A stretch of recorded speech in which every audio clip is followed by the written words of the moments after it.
Hello, everyone, and welcome to the ETF.com Outlook 2024 webinar. I'm Jeff Benjamin, Wealth Management Editor.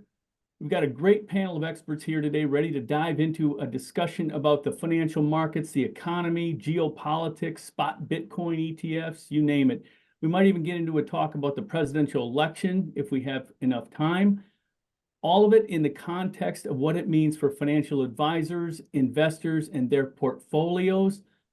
Let me introduce our all-star panel representing some of the more powerful issuers in the ETF space today. We've got Dana Dioria, co-CIO and Group President at Envestnet Solutions, Marlena Lee, Global Head of Investment Solutions at Dimensional, and Jason Stoneberg, Director of ETF Research at Invesco. I want to go around and let each of you introduce yourselves so our audience can understand the significance of you being here, why you're here. Dana, do you want to kick us off, please? Sure. Thank you very much. Thank you for having me. As Jeff mentioned, I'm the co-CIO here at Envestnet, as well as the Group President of Solutions, which basically is the asset management functions at Envestnet.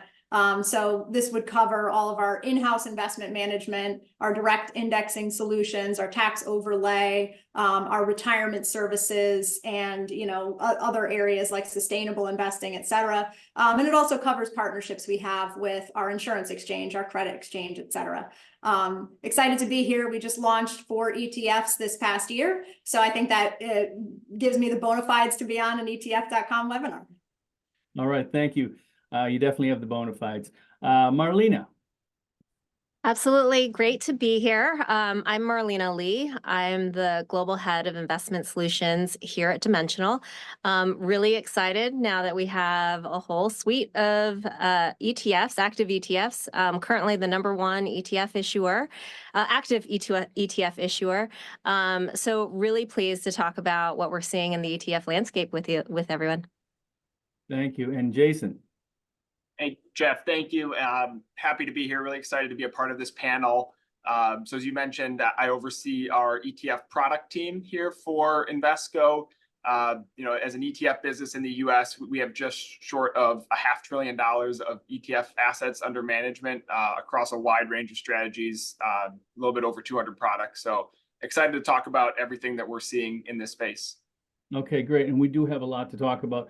I want to remind our audience that we have a Q&A function or feature on the platform there. Feel free to send your questions in whenever you have them. We want to get to as many of your questions as we can because we want to tailor this for you folks. I want to start with the Fed, and we're going to start big picture and work our way down to get granular. We're going to talk portfolios and strategies and products, but I want to start with the Fed. Okay, interest rates are now at about a 22-year high after 11 rate hikes since March 2022. The Fed has paused on the last 3 meetings, but all indications are that there will be some rate cuts in the coming year in 2024.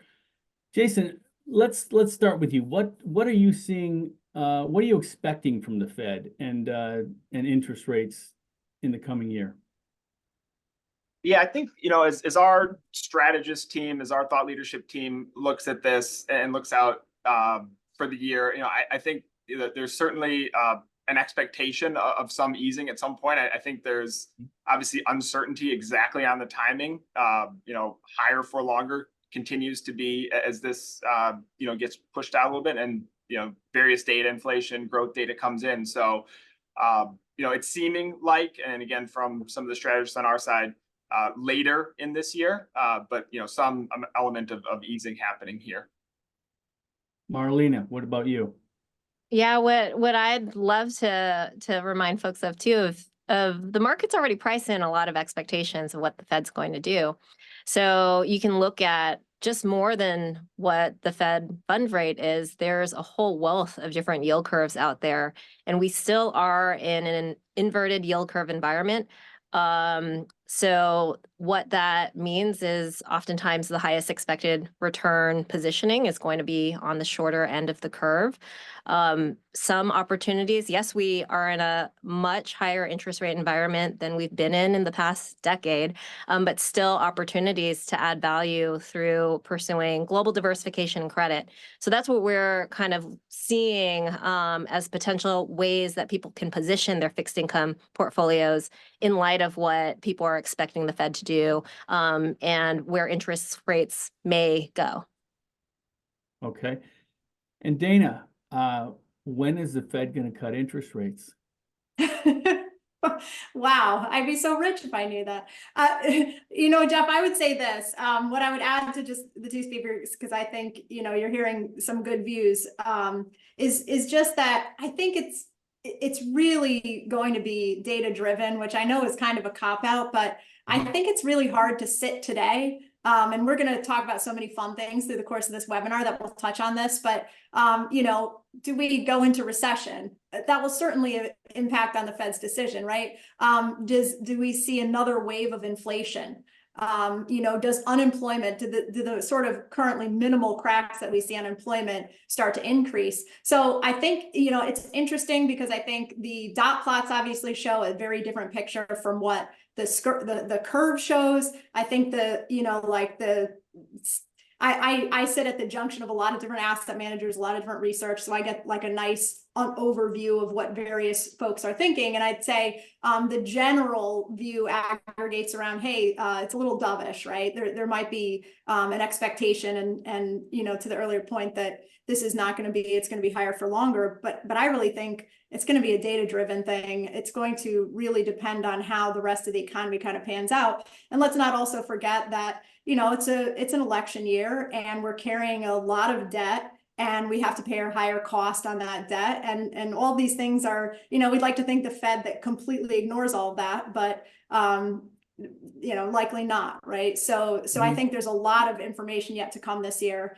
that's going to make a big swing in anything we could say now.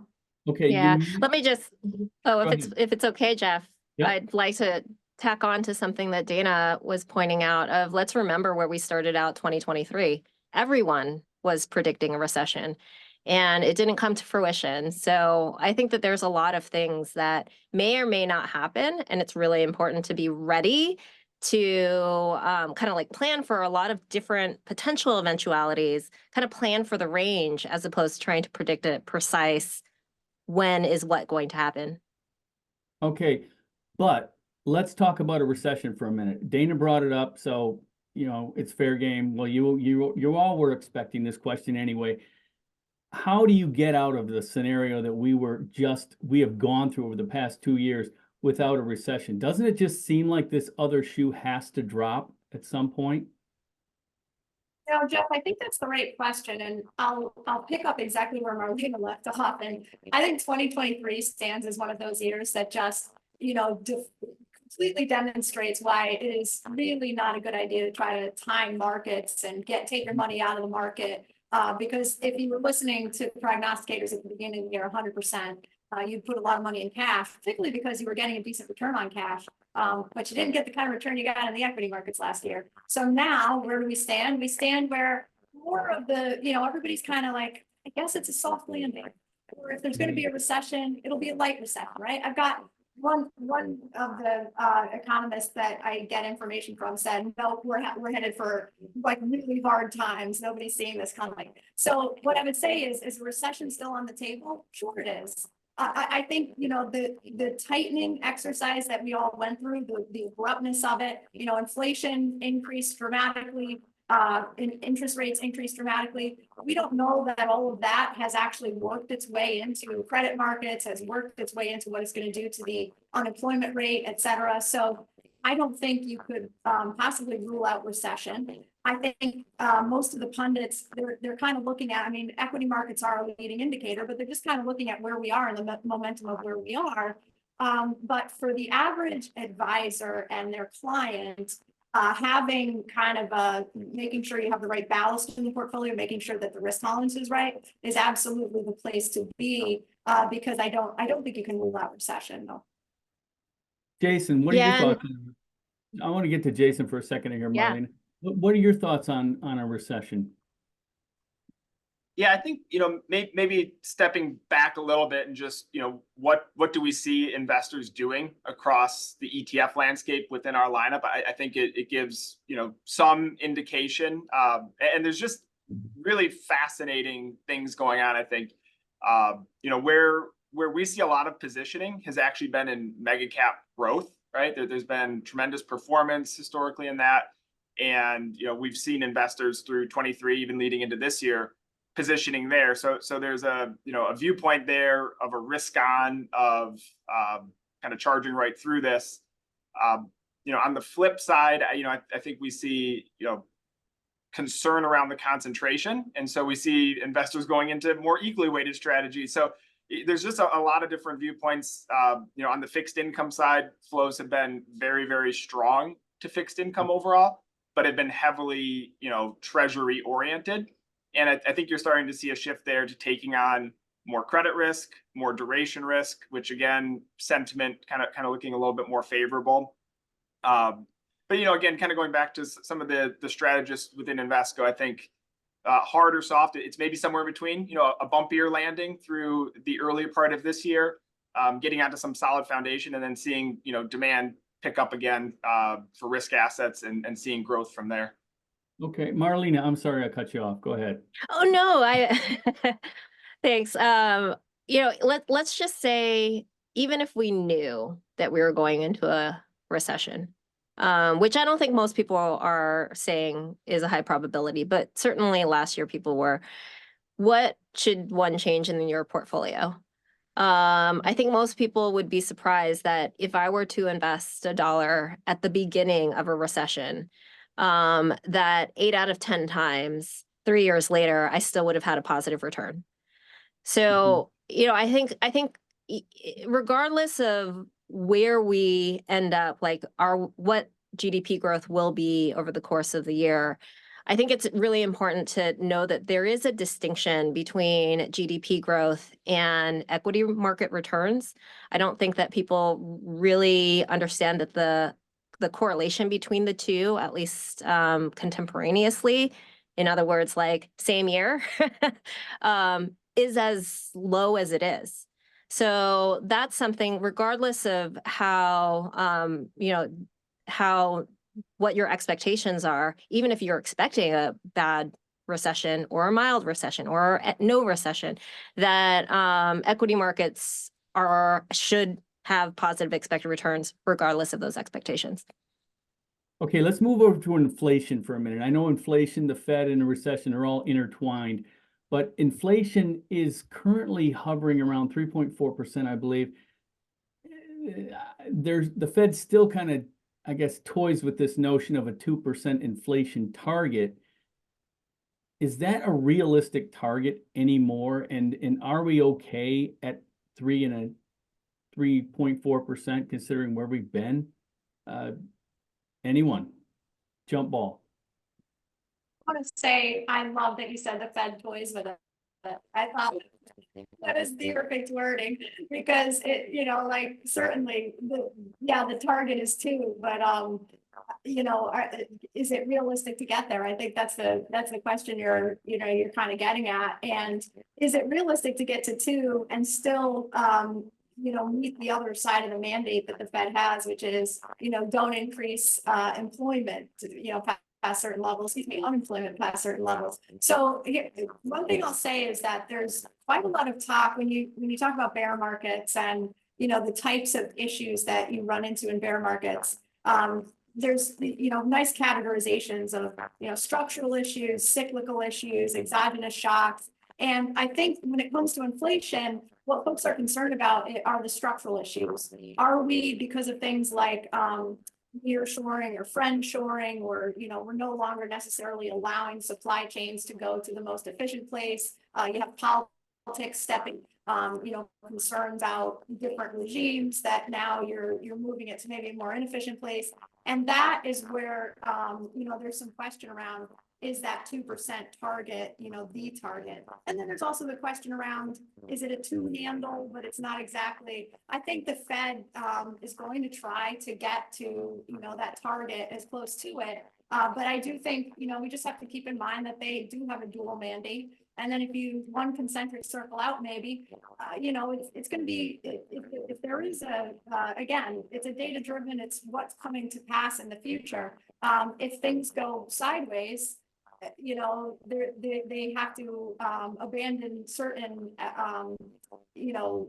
motivations in favor of other ones. So I think 2% may, stay the target, but I don't think we can assume that they'll just kind of blindly move toward it either. And it may be difficult to get there, anytime soon, given the other things in the mix that they have to deal with and the structural issues. Okay. Jason, do you want to weigh in on inflation? I mean, I have less of a view on kind of what the level is and what that looks like. I think maybe more importantly, longer term, if it does settle in higher, then what does that mean for returns across asset classes? What does that mean for investors' needs and as they build their portfolios? So, I think that will then skew things maybe towards taking more risk, taking more credit risk within the portfolio. But at least from my seat, I don't know if I have a lot to add in terms of the 2-3% or where it settles in. One thing I'll just mention is that inflation risk is always with us, especially if we're thinking about an investor who needs to save for retirement, right? It's not about the dollar amounts, it's about a lifetime consumption path. So what's the inflation over a 20 or 30-year horizon? The difference between 2 to 3% adds up, it compounds fast. So in thinking about an advisor who's trying to help guide their client through a multi-decade long consumption path, it is important to think about, do I need inflation hedging assets? Do I want something like TIPS? Do I need it to my assets to co-move with inflation, basically, like where you need a hedge? Or is it important to think about what assets will position me such that I can outpace inflation over a long period of time? Data on that suggests that equities are going to do the best job for that. It may not co-move with inflation very well. The correlation's very low. But over the course of, multi-decades, it's going to be the asset class that's going to outpace inflation with the highest probability of success. Okay, excellent. All right, I asked for questions and we're getting them. Thank you very much, folks. We're going to take one right now before we move on to our next kind of category of the stock market in general, and then specifically, here's the question. With expectations for rate cuts already being priced in, is it fair to say that when we do get rate cuts, price changes won't be as severe? Go ahead, Marlene. I'll jump in. So since we've already had so many hikes, the level of interest rates provides a buffer, right? So if you have additional price volatility and it happens at a yield of close to zero, you bear the full brunt of that volatility. Whereas if you're starting from 5.5%, you can tolerate a good chunk of volatility before you get into a negative terrain. So I do think the hikes that we've seen provide a good amount of cushion, where if you're worried about another 2022, it would have to be a pretty extreme series of hikes to get you to another 2022. So I think that there should be some appetite to potentially take on things like a little bit of duration, a little bit of credit, without having to worry about having just such another bear in the bond market. Yeah, I'd love to echo on that because I agree completely. And I think for me, just responding to concerns that maybe advisors and clients have, and what happened even last year where I was, partway, kind of in the second half of the year, we had a period where the equities and fixed income were both dropping again. And, immediately there's this concern around, geez, is the 60-40 dead again, right? Or, we thought that rates where they were. And to Marlena's point, you know, the place that rates could go from that starting point was much different. That experience of that loss was, you know, kind of transient, and it was over. And you ended the year positive, both, you know, tremendously positive in equities and positive in fixed income. So to a certain extent, I would say that part of it is just not focusing on really short time frames, because, you know, that volatility can happen. But, you know, even opening the aperture to a year, 2 years, 3 years, we're starting in a much better place. And I think it certainly speaks to, you know, that you can think about fixed income. You know, there were also questions, you know, like, as this was happening, geez, is fixed income relevant anymore? You know, yes, but 100%, you know, it's relevant. It's a very important part of any portfolio, risk tolerance wise, but, you know, also just diversification. And diversification, the benefits of it just can't be measured over really short timeframes like that. Jason, what are your thoughts? Are the rate cuts already factored into the market prices? Generally, I mean, maybe to the extent that, you know, we have perfect views on when that's going to happen. You know, I think that continues to change, right, in terms of when the market expects those to happen. So, you know, to say they're perfectly priced in, I guess, presupposes that we know exactly when they're going to happen. So I think it kind of depends on how this plays out.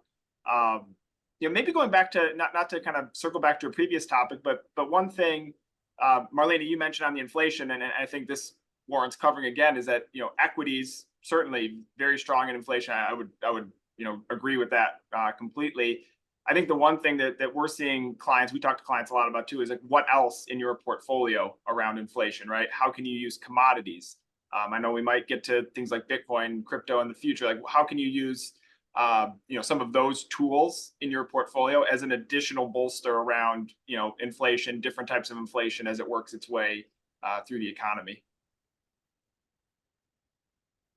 Let me go over to the stock market for a minute here, okay? Stock market's coming off a pretty strong 2023, even if it was carried along largely by a handful of stocks.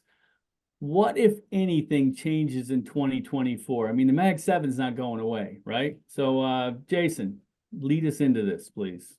Yeah, I mean, this one we're kind of seeing firsthand. So, you know, the two biggest inflows that we had in 2023, I would say to some extent play both sides of this view. So, you know, our biggest single product was RSP, S&P 500 equal weight.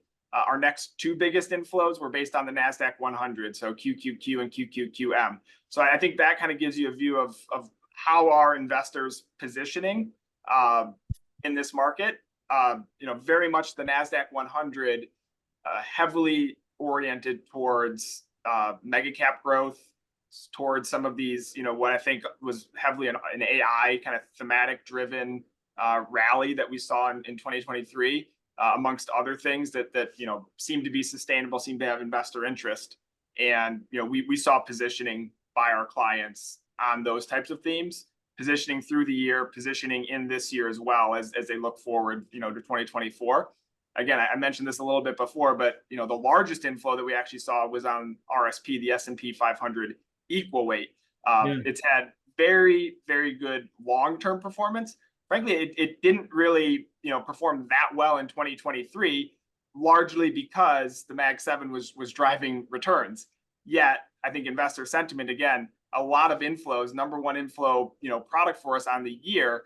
Investors, you know, maybe taking a little bit of a contrarian approach and saying this concentration, right? We're at record high. The top 10 names of the S&P 500 are over 30% at this point, 32%. You know, do we want to continue to take that kind of concentrated risk with some of the cap weighted indexes that are out there? And so we're seeing a lot of investor interest there as a way to mitigate some of that concentration risk. There's maybe a second component there, right? An equal weight strategy is going to tilt a little bit more towards value. It's going to tilt a little bit more towards smaller size companies, which in a recovery, in an expansion, you know, typically do perform well. So there might be that sentiment there, but I think a lot of it is really just the diversification and trading around the concentration risk in some of those largest names. That's really interesting what you're saying about RSP. It's kind of almost like a Mag 7 hedge there. And the fact that it's the ETF with the most inflows at Invesco is next time something like that happens, Jason, why don't you just reach out to me? Because I'm taking notes here. These are stories for us.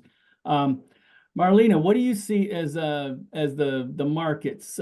Can this 2023 run continue with riding on the backs of the Mag 7? Well, what you see in terms of valuations on these Mag 7s are they're pretty high. So they're pricey. Using all sorts of different, valuation metrics. They're going to be pricey. So it's not sensitive to exactly what I'm going to use to divide price by. And what we know from long-term research is that when you have very high valuations, they're growthy, that generally means lower expected returns on a go forward. So I'm with Jason on this one. I think that there's a lot of interest in diversifying away from that idiosyncratic risk. The concentration risk is higher than what we've seen in the past. And there's lots of ways to do that. So focusing more on small caps, more on value, but also just pulling away from some of those very growthy, expensive names is something that I think of interest to people who are worried about whether the Mag 7 can continue their performance. We kind of saw how that idiosyncratic risk can swing both ways, right? 2023 was a great year for them. 2022 was not. So we have to remember that when the risk can cut both ways. Having something that's more market wide. So in the US, DFAU or DFAC are both like market wide solutions that will kind of push more into small caps, more into value and higher profitability. But also, I wouldn't forget global diversification. So if you add in global diversification, rather than being, over 30% of the S&P 5, you can get the Mag 7 or top 10 weight down to less, back to the single digits, which is helping to mitigate that risk. A great ticker for that one might be DFAW. Okay, thank you. Dana, can I continue to keep all of my money in the Mag 7 or do I need to diversify? Unfortunately, I think we're going to all echo each other on this. I really want to, I want to find at least one thing that we all disagree on. But, I think, especially for an asset allocator, you just naturally shudder a little when so much concentration in the portfolio, even if it is, mega cap stocks. But the one thing I'm going to add to this, I think, because I agree with what was said before, diversify. If you're sitting in this kind of barbell portfolio, which I think we're seeing, because and it happens even without the advisor, perhaps because the client puts money in a CD or in a money market kind of off platform or out of the advisor scope. And then, there's the leaning in. So you have this mega cap cash thing going on. And so I completely agree that diversifying that, you're not capturing, at the end of the day, a lot of the productive capacity of the world. So that needs to get corrected. And I guess the thing I would add to, most clients are sitting in something that's heavily Mag 7, whether they picked that or not, right? And I think that's at the ground level kind of the thing to think about, because whether you're in a passive strategy or you're in an active strategy, active managers have gotten burned by, any tilts away from the Mag 7. So there's a lot of closet, indexing type strategies going on. So, we're talking about increments here, right? We're not, at least from my perspective, it's not to say that you should move heavily away from the market. And I don't think that's what other folks are saying. But I think, it's a question of, to the extent I'm going to broaden out my experience, that I'm going to tilt a little or what have you, getting into these other parts of the market. And, we saw that broadening out in December. We really saw areas of the market that had been ignored all year, like small caps, suddenly catch a bid, and a tremendous amount of their performance came in just that one end period of 2023. So, it speaks to the choppiness of returns. It speaks to having that kind of broad diversification, so you're there when the return arrives. Okay. Yeah, one other thing I would add, and as we talk to clients about an equal weight strategy, one thing that resonates with me, at least, and has resonated with clients, is just looking decade over decade, which companies are in the leadership position in the broader cap weighted indexes. And it's fascinating. Like every decade, there's 2, 3, 4, maybe 5 names that are becoming top 10 that weren't top 10 the decade before. And you can kind of look at this decade by decade. To put a little bit of a finer point on that, if you go to 2010, in the top 10 of the S&P 500, there were a number of names: Amazon, Tesla, Meta. None of these were part of the top 10 of the S&P 500. And now, we're at a point where they're dominating. Again, less making a call, what does this look like in the future? But if you kind of study the history, there does continue to be some turnover in that leadership position. This has been particularly sticky, I would say, but historically, you do see that turnover in leadership and new companies emerging and carving out, large positions in the overall economy. Okay, we talked about, it's a good point there about the stickiness of this leadership, but what about I'm going to talk about going way out on a limb here, and believe it or not, I'm talking about investing in value. Okay, value. All right. I know it sounds crazy. Whenever I mention that to my colleague Kent Tooney, he always reminds me of this guy named Warren Buffett that seemed to do okay with value. It seems like every time growth is on this big run, everybody's like, oh, well, values, you got to go value. Just it's math. It's the next thing. How do you make a case for value, or can you? Marlene, and we'll go with you first. Yeah, well, all of the numbers that we've been citing are very US focused. So last year, US growth did, very, very well. I would argue they're the outlier in the year, because if you look at, for example, small value, it outperformed its long-term historical average. It had a great year. It just didn't have this tremendous, I would say, unexpected year that US large growth did. And then as soon as you get outside of the US, the value premium held up really well. So value-focused investors outside of the US really, that helped outperform just a regular, style neutral benchmark. So I do think that there's, these premiums are all volatile, just like the equity premium. The value premium is volatile. But when you look at all of the long-term evidence, and just it makes sense, if you pay a lower price, that price represents a stream of future cash flows that are discounted. Mm-hmm. And to get to a low price, they had to have been discounted more heavily. And that discount rate is your expected return. It's math. So, there may be surprises in the market, but I think it's totally reasonable for an investor to expect a positive value premium every single day. And the best way to pursue it is in a globally diversified portfolio. Dana, where are you on value?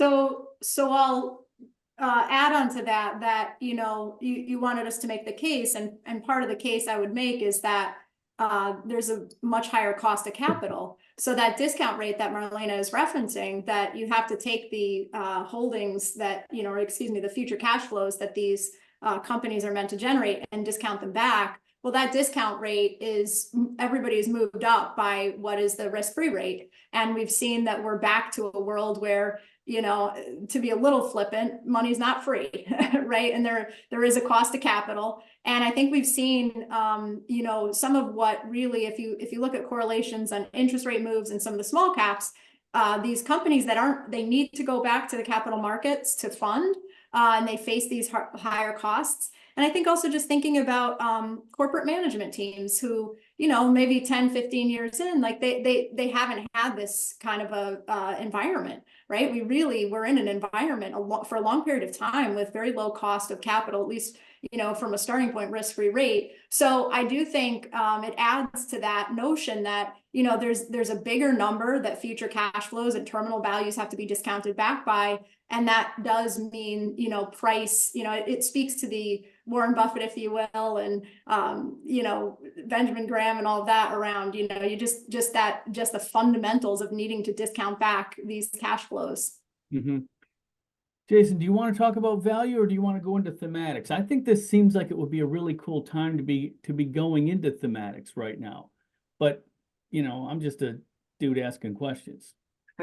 I mean, I'll make a quick comment on value, and then I do think thematics is an interesting topic for us to spend a little bit of time on. But I would say, as we think about kind of factor investing broadly, we approach it in a number of different ways, offering single factor products to help investors pick their own exposures. We also look at multi-factor products, right? Combining factors together or even rotating through factors depending on the environment. So I think my general comment, I probably have two on value, is one, value in isolation, we haven't seen great performance from, but value combined with other things or value used in a multi-factor or even a rotation framework, I think has tended to make a little bit more sense. And so one example would be, looking at value along with growth or quality factors. And that has held up much better. Likewise, we talked about it a little bit, but as we think about, rotation through environments on factors, we know that in a recovery, in an expansion type regime, value and size, smaller size, tend to be better performing factors. So, maybe long-term kind of single factor exposure has seen some weakness, but there are some ways that do make a little bit more sense for kind of intelligently making sure you have value, because it's obviously a relevant factor in the investment landscape.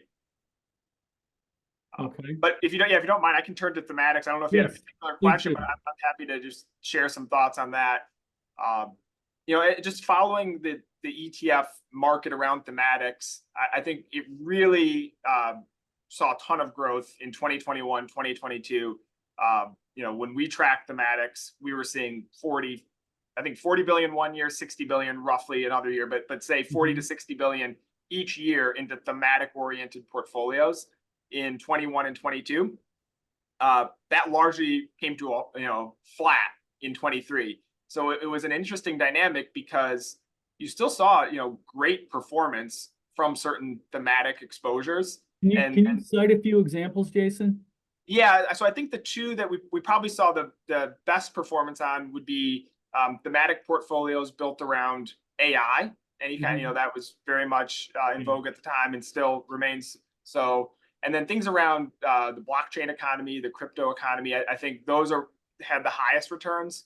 But other types of themes like home builders, defense, there were things that had a lot of interest, a lot of flows, strong performance in some cases on the year. But investor demand, in 23 just really wasn't there. I think a lot of that went to NASDAQ 100. I think a lot of it went to other types of exposures in the market. But our thinking around thematics is it is here to stay. Thematics are now in the high 200s. I think it's about $280 billion of thematic ETFs that exist. To put that in context, sectors are just over $500 billion. So there's still a wide gap there, but the growth on thematics is much higher and sectors is kind of flat. I think over time those converge. And I think the way that investors typically use sectors are going to start to use thematics more and more to get a little bit more precise, because I think a big macro trend that we observe is just the desire to have more personalization, to be more customized with your portfolio. And ETFs are obviously a tool widely used for that purpose. And kind of getting more granular with exposures is something that we see clients having an interest in, and the ETF being a tool set for that. Okay, before we go to Dana with a thematics question, can you cite the ticker symbol of the AI thematic ETF you referenced? Somebody's asking about it, so we'll give it to them. Yeah, so in our lineup, IGPT is a ticker that we have focused on that particular theme. Okay. Dana, thematics, are you is Invesco, I'm sorry, Investnet, it's Investnet Solutions, folks. Is Investnet all about thematics? Well, I wouldn't say we're all about them, but I have become much more of a proponent of the value there. And I'll tell you why. So I have great conversations with one of the big innovators here at our firm around this. And it's a question of who are you trying to reach in my mind. And so I look at what happened with kind of the meme stock phenomenon and, just wealth destruction for people who kind of went in for that. They had a personal connection to this stock, or they were on some social media platform and, they got excited around it. And, even to the point I had heard a story about a guy who he saw his investment go up and he was all excited and he told his son, we can do this trip. And then, within a day, there's no trip. And that is so upsetting, right? And so how do advisors prevent outcomes like that? Now, I know there are some people who are just, hey, I don't care. I'm not putting that much in. It's just for fun or whatever. But to the extent you want to do that, to the extent you have, you know, it alludes back to this personalization, or goes back to the personalization, is that think about doing that in a way that is measured, right? So how do you think about doing that in a way that's measured? It's not a single stock. It's not you know, you're kind of making a pick based on something from social media, but it's a theme maybe that you can have some, you know, personal engagement with, and it's a measured part of your portfolio where you've shaved off. So at Envestnet, we actually created portfolios this year that are in market where it's, you know, 90% of that portfolio is a diversified portfolio of basic ETFs. And you got this 10% that is dedicated towards a thematic experience. And therefore you can say to the investor, okay, if you're interested in XYZ and you personally, you know, see value in this, we have a portfolio where a piece of it you can engage with in this way. And then, you know, and as my colleague says, it's kind of like getting a little bit of candy to eat the broccoli, so to speak, you know, the kind of the boring measured part of that portfolio. So I think thematics, long-winded way of saying, I think thematics do have a place. I think the customization, you know, theme is not going away. People expect customized experiences. If they're living their life and they have lifestyle preferences that they want incorporated, we have to, rather than sort of saying, no, that doesn't make a lot of sense, we have to have ways to bridge that gap. And I think thematics as a piece of the portfolio can bridge that gap. Okay.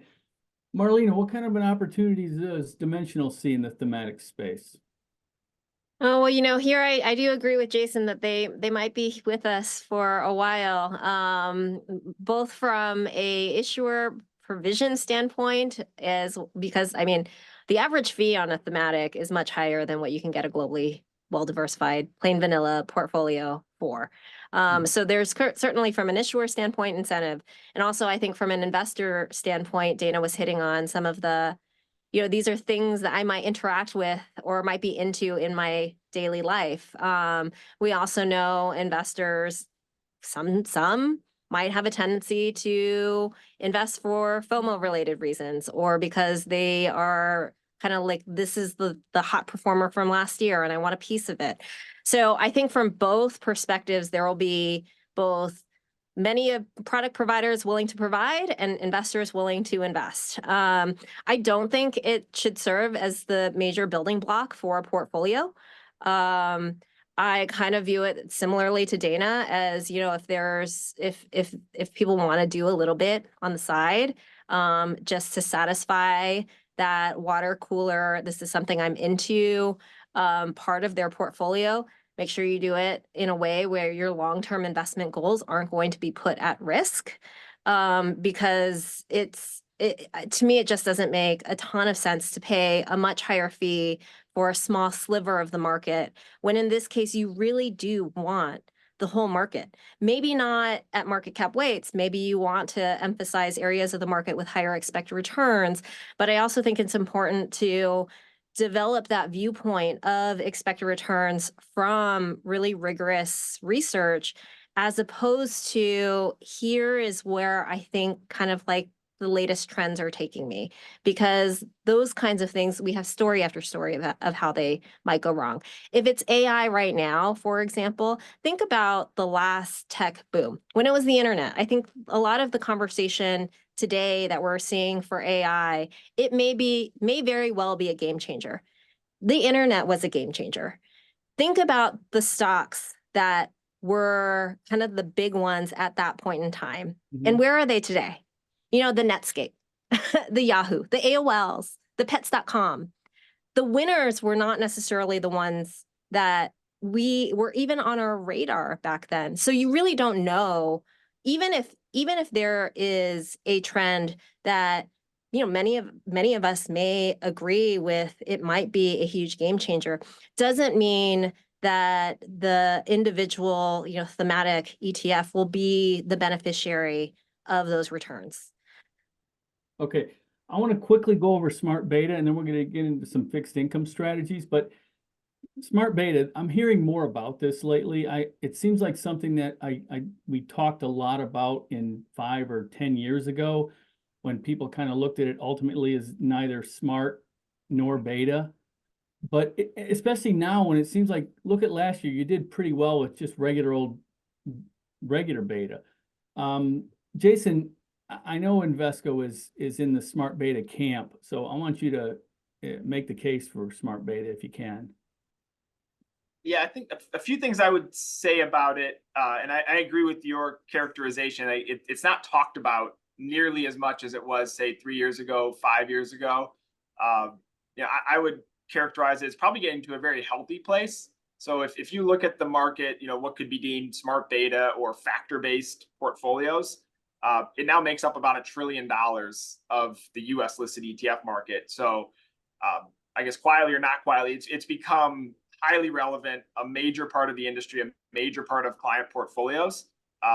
The buzz around it has gone away, and that's probably in my view a very good thing. It's become very practical conversations that we have with financial advisors and our end clients about how do they use these tools? How do they use something that's equally weighted or tilted towards quality to modify their portfolio in a way that gets them kind of the outcome they're looking for. It's similar in some regards to thematic. It's different in terms of maybe some of the underpinning and how it's used, but it's similar. And the way I mean that is, again, personalization, customization. ETFs are tools that let investors personalize, customize their portfolios.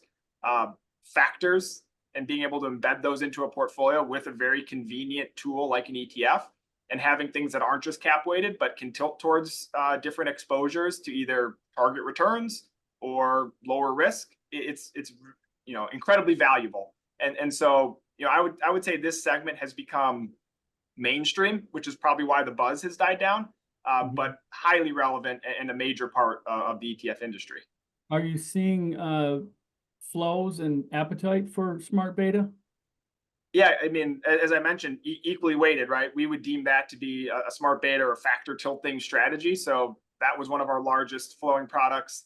As you go down the line, last year, quality tilted portfolios. So SPHQ, XMMQ, those are products that we saw significant inflows to as well. So, tilting towards equal weight, tilting towards quality. Yeah, we're seeing, demand interest in that segment for sure.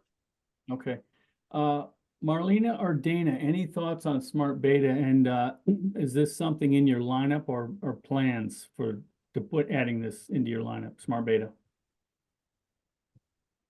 Want to go first, Dana? So I'll say, I mean, sure. I think there's a definitional thing here we should probably hit quick because, DFA is, probably the king of factors, right? Or queen or leader of I'll take queen. Just right. Moving into factors. So when people talk about smart beta, it's a wider umbrella, I would say, than what I think of as kind of the deliberate pinpoint factor strategies that probably a lot of us here, Jason was talking about, but equal weight, for example, gets you like small in value. So I think, what I would say to the audience is when somebody markets something as smart beta, make sure you're digging into, what's the thesis behind it? Is it hitting actually academically supported factor strategies the way, something like an equal weight is going to get you that exposure. But there are things that, call themselves smart beta that are not actually supported in that way, and they're just something that reweights the universe based on some metric. So I think that's important. And then I would add certainly Envestnet Asset Management is very much a proponent of factors. The active passive ETFs that we launched this year, the equity ETFs are so the active / passive, the active vast majority of that is quant active, which is in fact smart beta or factor investing. So very much we're proponents of it. We see the value there. And the last thing I would say is I think what people hear quant, they may think it's a little bit niche, but really when you dig in, a lot of these strategies are, I would say, algorithmic versions of what used to be active manager space, right? So if I wanted to find high quality stocks at a low price, maybe back before, a lot of data and technology capabilities, I really did have to hire somebody to go out and do that work and find it for me. But the advent of a lot of availability of data and the availability of just running you can do sorts, you can do optimizations, and kind of commoditize a lot of that activity. So it's not so far flung. It's to Jason's point, it's not, it really is already embedded in a lot of ways. Mhm.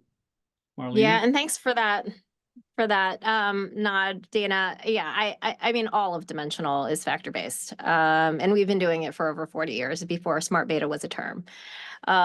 So, you know, I would absolutely concur with some of Dana's comments around there's so much stuff that sits in this bucket of smart beta. It's not fair to paint them all with the same brush. There's going to be very different levels of empirical or academic support for some of the things. So I do think like I think viewing investing through a factor lens is, to concur with Jason, it's gone mainstream. I do think it's the right lens.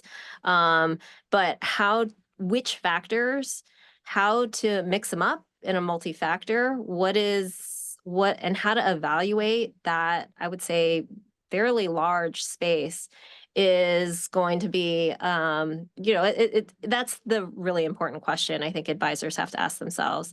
You know, Jason was kind of hitting on the importance of blending profitability and value. You know, that's something that is very important. But even if you look at the multi-factor space, you're going to get very big dispersion and differences in how different managers are going to do it.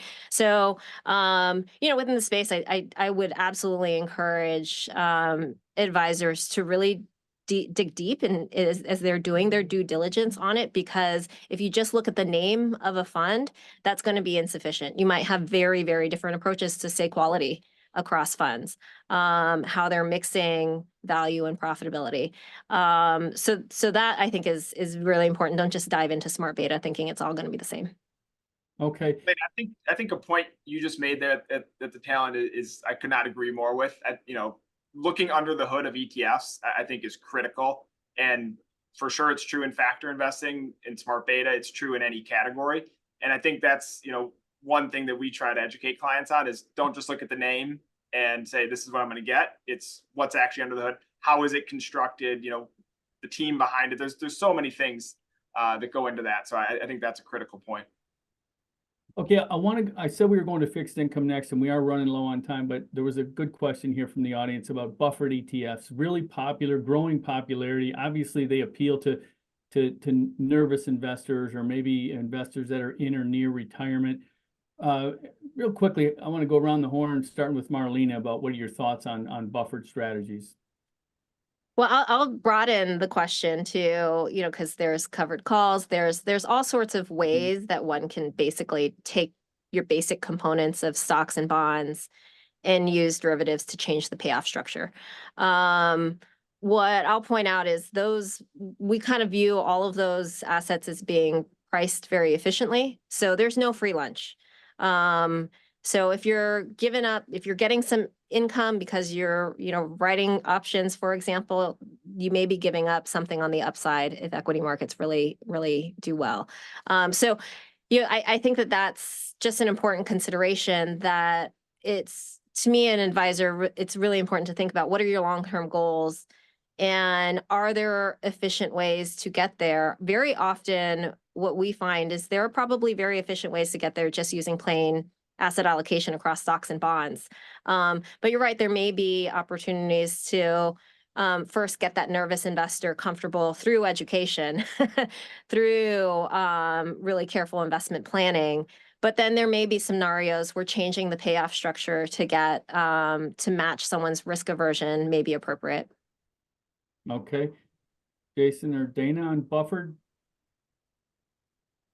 I'll add to that the thought that when I think about it, I think in terms of just the demand for downside protection or for additional income, and what are the strategies that are out there to meet that.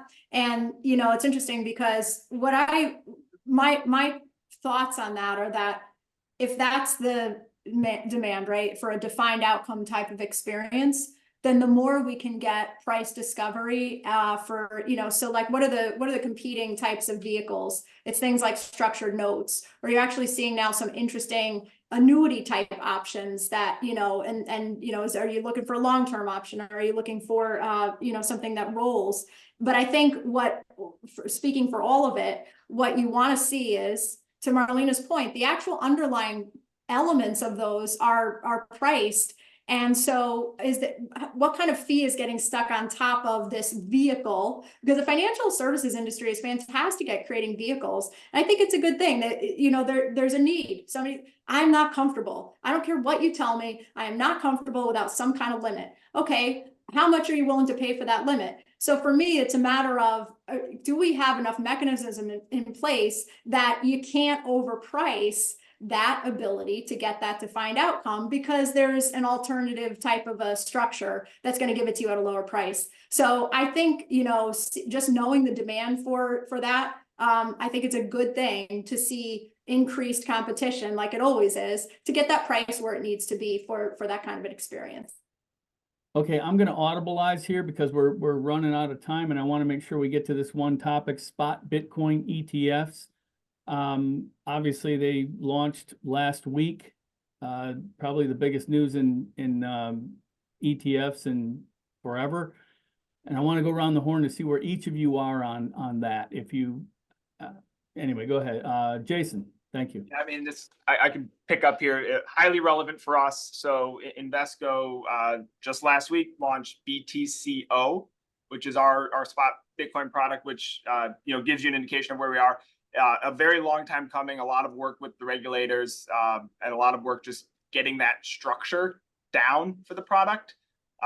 You know, so in our view, this is doing what ETFs do, right? ETFs provide very convenient access, secure access to assets that you know, end investors are interested in, and they drive a lot of transparency. So, you know, early days in terms of the products being on the market, but you know, there's been a lot of trading volume.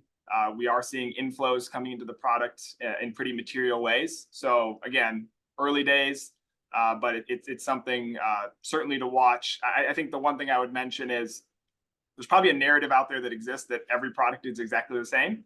But again, going back to that theme of looking under the hood, I think as we start to see performance, as we start to see spreads, there will likely be differentiation. And if you look across other regions, you know, we have seen that play out.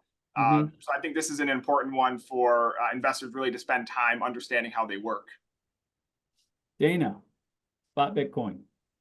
So first, I want to say that I think the innovation of having an ETF to go there is very good, because what we were seeing in the market is, you know, people are just going off and buying Bitcoin, and there's no oversight, you know, and you just worry about like ways that can go awry. Obviously, it's not under the advisor's purview. So even basic things like offsetting taxes and things like that maybe aren't happening. So I think, and the other thing I like about the spot Bitcoin ETFs, if you want to get to Bitcoin, you know, you've got big asset managers putting out these, you know, you have them right here, right? So they have a balance sheet. If there's a problem, it's kind of putting some skin in the game, frankly, from somebody who is going to be very careful about how that's getting done. And I like all of that. But one other thing I want to say, I read a very interesting paper by Andrew Ng on this, around, you know, at the end of the day, as an asset allocation question, does it belong in the portfolio? And we know that the market is huge, right? So if we think this is an asset, and I think that you know, I think that's an interesting question that, you know, there's question around that. But the paper talked about the third moment, basically, and, you know, in a nutshell, people get so excited at the possibility of high skew that, you know, various views on utility, various views on risk tolerance, it actually makes sense for a lot of people to have this as a sliver, 1% to 2%, whatever it is, because there's such an upside potential. So I think it gets back a little bit to those thematics ideas. It's that, and now we're speaking specifically to just that joy of having that, you know, skyrocketing, and, you know, it's asymmetric payoff, right? It could go to zero, you accept that. But, you know, now I have something in my portfolio with just this massive skew. And so I do think, you know, it's certainly a relevant question. And now I think you have a vehicle where advisors can engage with clients on it. Marlena. I mean, Go ahead. I'll put my own terminology on what Dana just said about the skew, it's a lottery ticket. And I think that from an investment perspective, one should think about it as a lottery ticket. And I'm not running out and buying a whole bunch of lottery tickets to put in my portfolio. What is the expected return on something like Bitcoin? It's not like a stock or a bond. You know, building on some of Dana's comments earlier, what are you doing when you're buying a stock or a bond? You're giving a company capital and they're going to use that capital to invest and produce goods and services. There's no such, production behind Bitcoin. It really is you're buying it at a price and hoping that it may be worth more at a future price. There may be reasons why you think that, but it is different than other assets like stock and bonds. And I think just remembering that there really isn't this, I would say it's not the same economic motivation for why one should expect a positive return. You can't really apply that framework to Bitcoin or other stores of value like gold. So what we see is also from a store of value perspective, it's very difficult to use. It's not like a currency that, you can use. It's very volatile. So I think the right way to view it as, does it belong in my portfolio, is do you want that lottery ticket in your portfolio? And it shouldn't be a major part of anyone's retirement savings. All right. In my opinion. Good point. And folks, just to let you know, we only spent a little bit of time on spot Bitcoin, but if you want to know more or learn more, my colleague Lucy Brewster hosted a webinar last week on spot Bitcoin right after the news came out, and you can find that at ETF.com. We're going to have to wrap it up there. I know we have a lot more we could have talked about, and maybe we'll get together again in the near future to do this again. I want to thank our excellent panel, Dana Dioria of InvestNet Solutions, Marlena Lee of Dimensional, and Jason Stoneberg of Invesco. And I want to thank our audience for actively participating with your excellent questions and feedback throughout the webinar. For more of this kind of coverage and information, be sure to bookmark ETF.com and please engage with us on social media or directly. We want to know what we can do to keep giving you the content you're looking for. And believe me, folks, we're just getting started here. So we'll see you next time. Thank you.